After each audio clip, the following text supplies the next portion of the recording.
Small talk, those words people dismiss as trivial, are in fact the spark that ignites every great connection. We underestimate them, but they silently open hearts. Small talk isn't about the words, but the feeling it leaves in someone's soul. It's not what you say, but how you make someone feel seen, not just a number. The secret is what I call active observation. To see the world as if for the first time, to listen with your eyes before your ears. Observe the shirt, the hand movement, the quick glance at the watch. Each detail is a thread leading to a story, and every story is a chance for real connection. Then speak, but don't interrogate, observe. Instead of saying, "What are you reading?" say, "That book looks like it survived a long battle." That's how you open the door, without forcing your way in. And just like that, a conversation is born.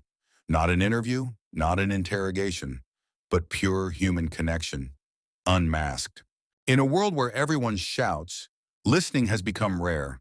And what's rare always leaves an impression. Active observation isn't a social trick. It's a skill of awareness.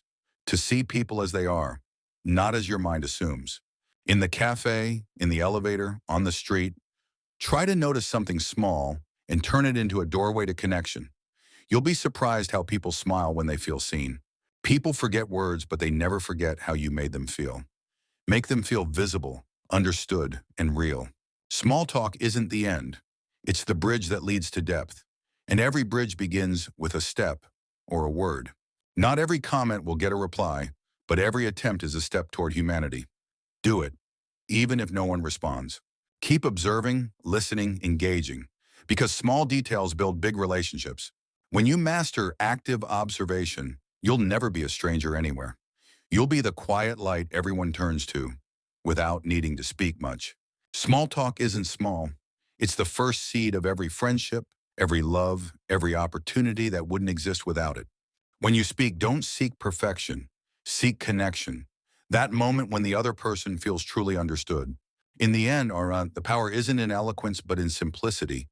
The way it makes someone feel seen. A smile, a comment, a small observation. They're not accidents.